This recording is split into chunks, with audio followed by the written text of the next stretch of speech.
अध्याय 6। शल्य चिकित्सा के जनक सुश्रुत। कहानी अध्ययन से पूर्व चरक, वरामिहिर, पंतजलि, वाग्भट, ध्वन्वितीर, हिप्पोक्रेटिस। उपरोक्त चित्रों को पहचान करके बताइए कि चिकित्सा के क्षेत्र में इनका क्या योगदान है। कहानी का मूल तत्व, नागरिकों के प्रयास से ही देश की प्रगति संभव है। भारतीय चिकित्सा विज्ञान प्राचीन काल से ही श्रेष्ठता के गुण को हासिल किए हुए है। इस पवित्र भारत भूमि पर सुश्रुत, मातृजीवक, चरक और वाग्भट जैसे यशस्वी चिकित्सा शास्त्रियों का जन्म हुआ। ये सभी शल्य क्रिया के महान विचारक थे, जिन्होंने असाध्य रोगों को सफलतापूर्वक ठीक कर दिखाया। भारत की एक प्राचीन नगरी है वाराणसी। गंगा की निर्मल धारा सहस्त्रों वर्षों से इसके आंचल में मचल मचल कर बहती रही है। इस नगरी का अपना सैकड़ों वर्ष पुराना वैभवशाली इतिहास है। हमेशा से यह नगरी शिक्षा का बड़ा केंद्र रही है। प्राचीन काल में यह काशी राज्य की राजधानी थी। आज से लगभग 2500 वर्ष पहले की बात है। गंगा तट से थोड़ी दूर तक पाठशाला थी। वहाँ आयुर्वेद की शिक्षा दी जाती थी। दूर दूर से विद्यार्थी यहाँ आते और शल्य चिकित्सा का ज्ञान प्राप्त करते। इस पवित्र मंदिर के द्वारा केवल उनके लिए खुले थे जिनका मन मानव सेवा और प्रेम से ओतप्रोत होता था, जिनमें साधना और कठोर परिश्रम करने की लगन होती थी। इस पाठशाला के आचार्य थे महर्षि सुश्रुत। शल्य चिकित्सक के रूप में उनका यश चारों दिशाओं में दूर दूर तक फैला हुआ था। वे स्वयं काशी के राजा दिवोदास के शिष्य थे। दिवोदास को भगवान धन्वंतरि का अवतार कहा गया है। महर्षि विश्वामित्र के पुत्र आचार्य सुश्रुत के प्रारंभिक जीवन से हम सभी ऐतिहासिक रूप से अनभिज्ञ हैं, जिनके जीवन को लेकर कुछ भ्रांतियां प्रचलित है। जैसे बाल्यकाल में वे गंगा की लहरों में खेले, तत्पश्चात उन्होंने काशी के राजा और महान चिकित्सा शास्त्री दिवोदास की देखरेख में चिकित्सा विज्ञान की शिक्षा प्राप्त की।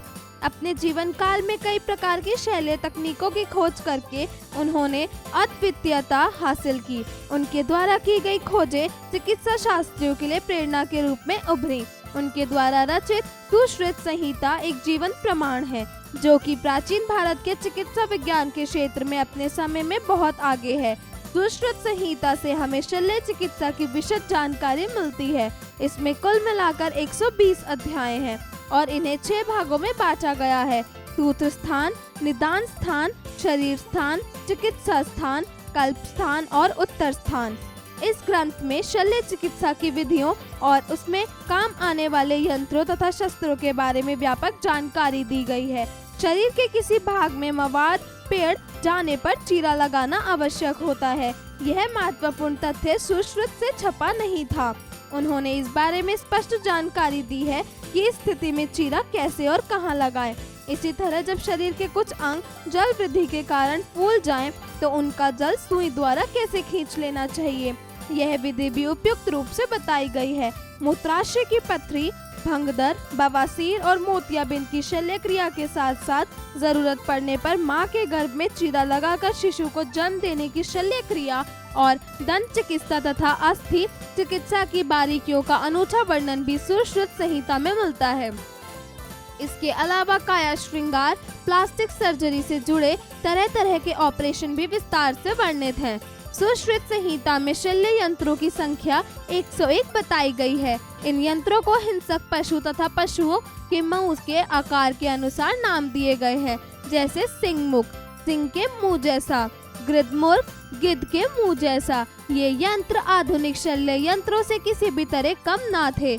इनके साथ ही 20 और शल्य यंत्र भी वर्णित हैं। इनके नाम है मंडलाक, कलपत्र, मुद्रिका, ब्रह्मीमुख आदि। ये शल्य औजार प्राय लौह, धातु या चांदी से बनाए जाते थे। इन्हें इस ढंग से बनाया जाता था कि इनकी धार कभी कमजोर ना पड़े और इनमें कभी जंग ना लगे। इन्हें रखने के लिए खास तौर से लकड़ी के डिब्बे भी तैयार किए जाते थे। टाँके लगाने के लिए त्वचा और भिन्न ऊतकों की मोटाई और रचना को ध्यान में रखते हुए तरह तरह के धागे भी विकसित किए गए थे। कुछ का आधार रेशम की डोर होती थी तो कुछ सूत से बनाए जाते थे। कुछ घोड़ों के बालों से इसी प्रकार कई किस्म की सुइयां भी उपयोग में लाई जाती थी। कुछ पतली, कुछ अधिक घुमाव लिए हुए, कुछ कम और कुछ बिल्कुल सीधी। उन दिनों तरह तरह की रुई, रेशम और मलमल से बनी पट्टियां का भी प्रचलन था। दुर्घटनाओं में अथवा शस्त्र के वार से फट गई आंतों के दो किनारों को एक दूसरे से जोड़ने के लिए सुश्रुत ने एक विलक्षण तकनीक खोज निकाली थी। इसके लिए वे एक किस्म की चींटों का उपयोग किया करते थे।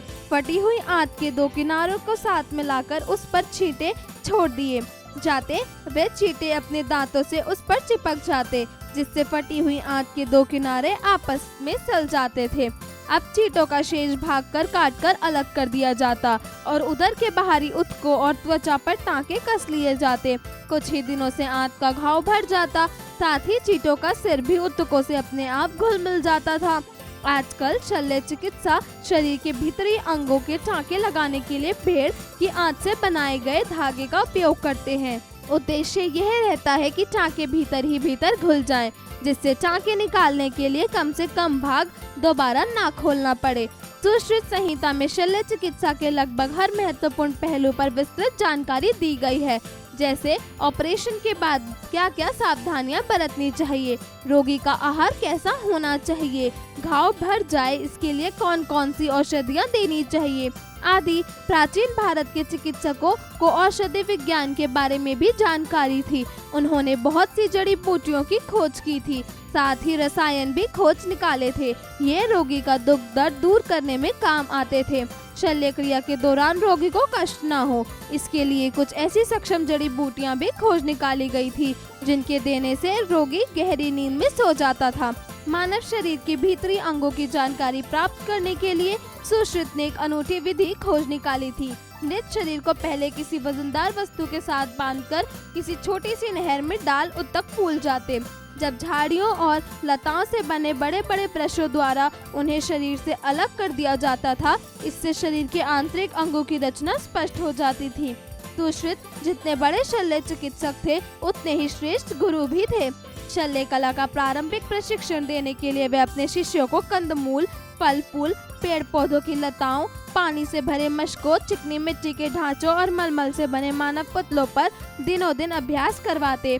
चिरा कैसे लगाना है, उसे कितना लंबा कितना गहरा रखना है, इसका अभ्यास प्राप्त करने के लिए शिष्यों को ककड़ी, करेला, तरबूज जैसे फलों की सब्जियों पर कई कई दिनों तक अभ्यास करना पड़ता था। किसी घाव की गहरी कैसी पहचाने और उसे भरने के लिए क्या तकनीक अपनाएं, यह प्रशिक्षण दीमक खाई लकड़ी के द्वारा दिया जाता, जिससे कि शिक्षार्थी रुग्ण शरीर की स्थिति का सही अंदाजा लगा सके। अभ्यास के दौरान कमल के फूल की डंडी शिरा रक्त वाहिनी बन जाती थी, जिसे शिष्य को सुई द्वारा बेधना पड़ता था। इसी तरह टांका लगाने का प्रशिक्षण तरह तरह के कपड़ों और चमड़ों पर दिया जाता था। खुरदरे चमड़े पर जिस पर से बाल ना हटाए गए हों, खुरचने की कला सिखाई जाती थी। पट्टी बांधने का ज्ञान देने के लिए मानव पुतलों का सहारा लिया जाता था। इस प्रशिक्षण में उत्तीर्ण होने के बाद ही शिष्य के प्रशिक्षण का दूसरा चरण शुरू होता। अब उसे किसी कुशल शल्य चिकित्सक की देखरेख में रख दिया जाता था। वह तरह तरह की शल्य क्रियाएं देखता और उनसे सीखता जाता। फिर कुछ समय बाद जब वह पूरी तरह परिपक्व हो जाता, तब उसे गुरु की देखरेख में स्वयं ऑपरेशन करने की अनुमति दी जाती थी। इस तरह पूर्ण प्रशिक्षण और अनुभव पाकर ही पाठशाला से बाहर निकलता था। सुश्रुत मूलतः शल्य चिकित्सक थे, किंतु उन्होंने क्षय रोग, कुष्ठ रोग, मधुमेह, हृदय रोग एवं विटामिन सी की कमी से होने वाले रोग सकीव्र के बारे में भी महत्वपूर्ण जानकारी दी। ईसा से 600 वर्ष पूर्व और 1000 ईस्वी तक का समय भारतीय चिकित्सा विज्ञान के लिए स्वर्णिम युग था। आत्रेय, चीवक, चरक और वाघभट्ट जैसे बहुत से यशस्वी चिकित्सा शास्त्रियों ने भारत की पावन भूमि पर जन्म लिया। काशी के साथ साथ नालंदा और तक्षशिला के प्राचीन विश्वविद्यालय भी सैकड़ों वर्षों से उच्च कोटि की शिक्षा के लिए विश्वविख्यात रहे। यहाँ दूर दूर से विद्यार्थी आते और चिकित्सा विज्ञान में निपुण होकर मानव कल्याण की प्रतिज्ञा लेते। चिकित्सा विज्ञान के कुछ इतिहासकारों का तो यह भी कहना है कि यूनानी चिकित्सा पद्धति के बहुत से सिद्धांत प्राचीन भारतीय चिकित्सकों के विचारों पर ही आधारित हैं। शब्दार्थ: पाठशाला अर्थात विद्यालय, शल्य चिकित्सा अर्थात चीर-फाड़ द्वारा इलाज, टांके अर्थात त्वचा को सीलना, रोगण अर्थात बीमार, अस्वस्थ, बेधन अर्थात भरना, बंद करना। जीवन अर्थात जीता जागता। प्रशिक्षण अर्थात ट्रेनिंग। परिपक्वता अर्थात समझदारी, पहचान करना। प्राचीन काल अर्थात पौराणिक काल, कई शताब्दियों से पहले का समय। आंत अर्थात अंतड़ी, पेट के भीतर की लंबी नली जिसमें भोजन की पाचन क्रिया होती है। चारण करे। वाग्भट शल्य क्रिया। सुश्रुत सूत्र स्थान। चिकित्सा शास्त्री। परिपक्वता। अध्यापन संकेत। शिक्षक शिक्षिका कक्षा में बच्चों को उस क्षेत्र में किए गए विभिन्न चिकित्सकों और प्रयासों के बारे में जानकारी दे। अभ्यास कार्य। जरा बताइए। प्रश्न 1, दिए गए प्रश्नों के उत्तर बताइए। क, आचार्य सुश्रुत को किस कला में प्रवीणता हासिल थी? उत्तर, आचार्य सुश्रुत को शल्य चिकित्सा में प्रवीणता हासिल थी।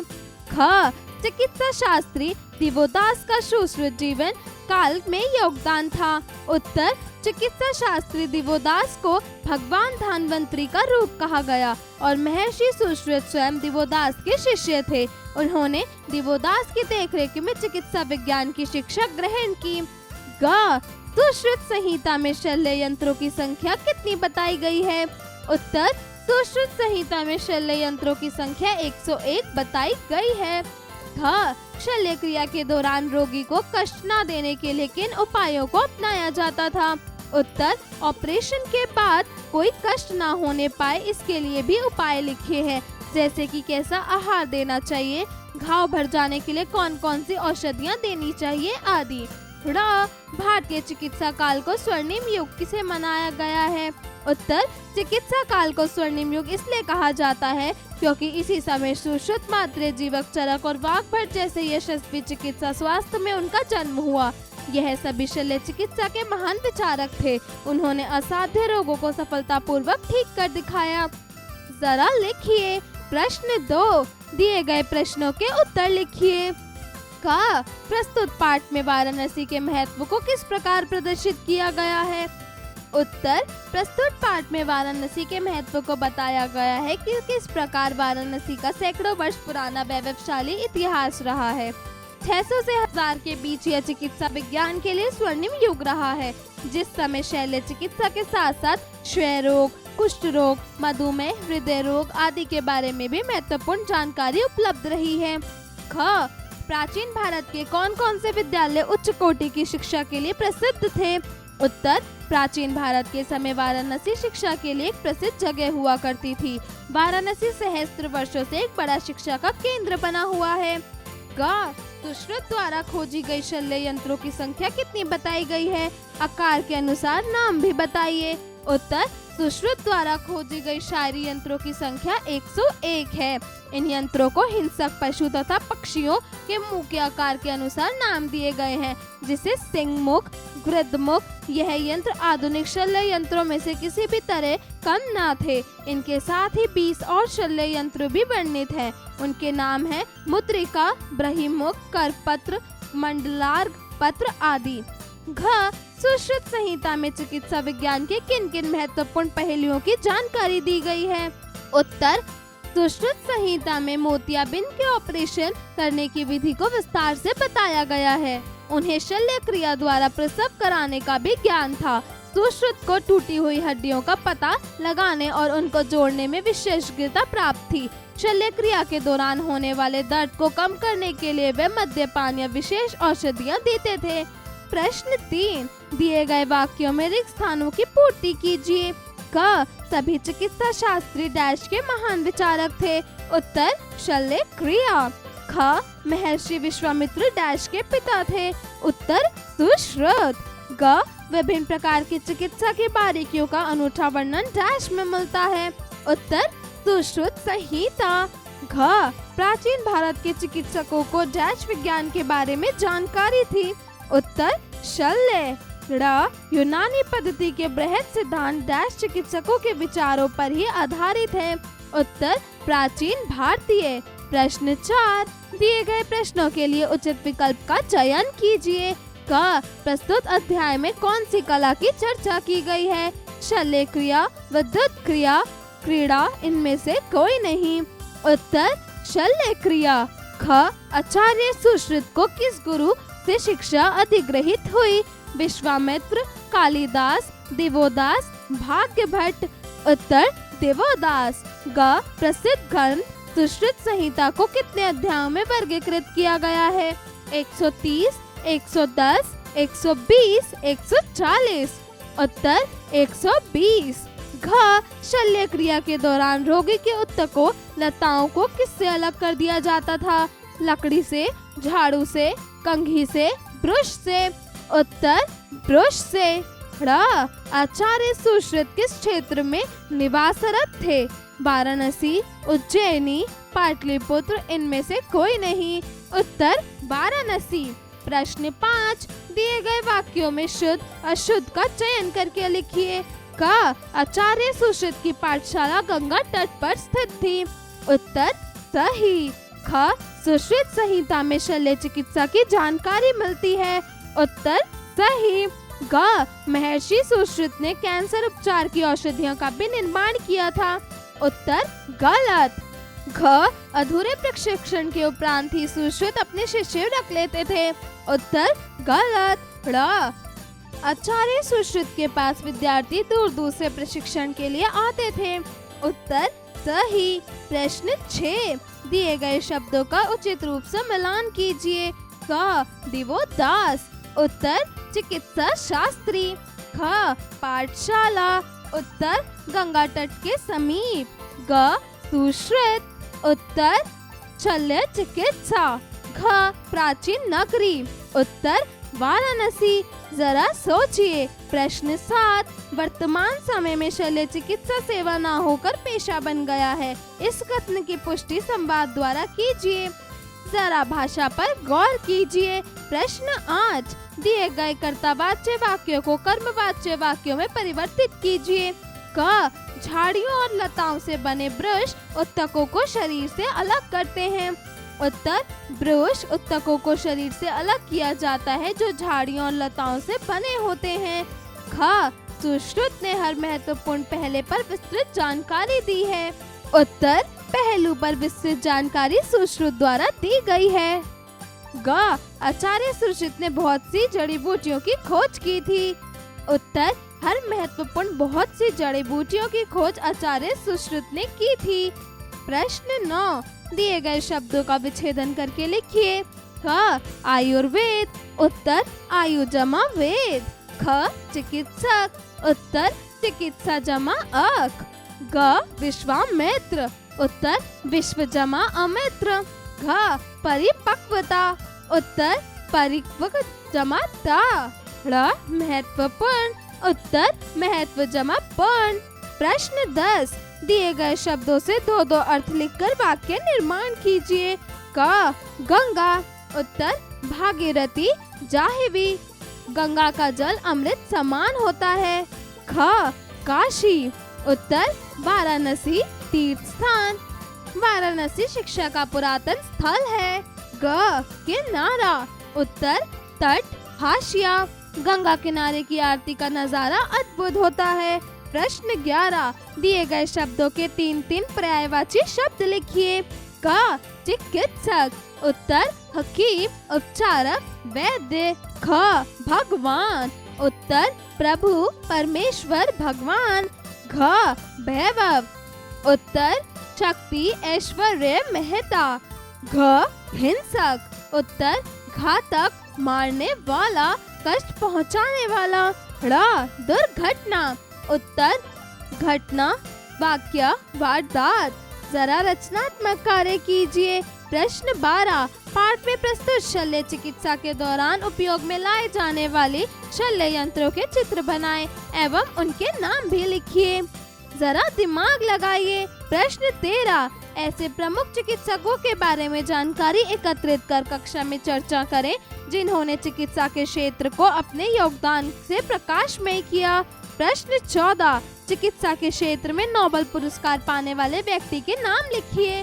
प्रश्न 15, दिए गए शास्त्रों के लेखकों के बारे में जानकारी एकत्रित करके लिखिए। अष्टांग हृदय, भाव प्रकाश, माधव निदान, सारंगहार संहिता, योग दर्शन। जीवन कौशल एवं मूल्य परक प्रश्न। प्रश्न 16, प्राणी मात्रा की पीड़ा को कम करना ही सच्ची सेवा है। आप संसार के प्राणी जगत में किस प्रकार की सच्ची सेवा भाव रखना चाहेंगे?